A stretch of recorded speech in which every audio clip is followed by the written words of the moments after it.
बेटे का शादी किया, अभी बहू आई और फिर बहू बेटे के पक्ष में हो गई या बेटा बहू के पक्ष में हो गया और माता पिता से एक रूखापन। ऐसी स्थिति में जिसको पाला पोसा बड़ा किया और जब उसकी तरफ से कटुता होती है तो महाराज जी जब बड़ा हृदय वृदीन। आपकी समस्या नहीं है, बहुत माता पिताओं की समस्या है। कोई विशेष श्रद्धावान अपने ऐसे माता पिता की सेवा कर पाता है, नहीं तो बहू सास को पीट रही है, बेटा माँ पिता को मार रहा है लात डंडों थप्पड़ों से। बेटा और बहू भी तो एक दिन बूढ़े होंगे। हाँ, देखो, अगर हम अपने माता पिता को कष्ट देते हैं तो हमारे जो पुत्र होंगे वो हमको उससे 100 गुना बढ़ के कष्ट देंगे, क्योंकि वो ब्याज भी तो मिलेगा।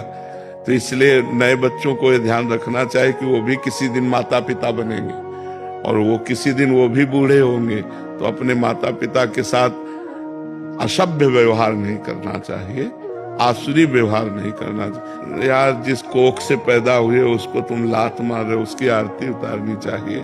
तो हमें लगता है आज हमारे नौजवानों को अध्यात्म श्रवण करने की आवश्यकता है।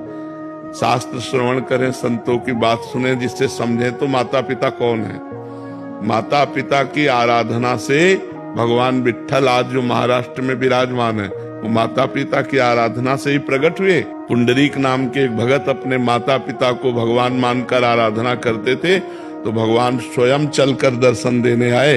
जो विट्ठल रूप में है ना, वो स्वयं दर्शन देने आए। माता पिता की आराधना भगवान की आराधना है। पर कलयुगी बच्चे नहीं समझ पा रहे हैं, वो अपने माता पिता को दुख दे रहे, तो उनके बच्चे उनको दुख देंगे। पक्का समझो, ब्याज सहित मिलेगा। यहाँ सब कुछ ब्याज सहित मिलता है।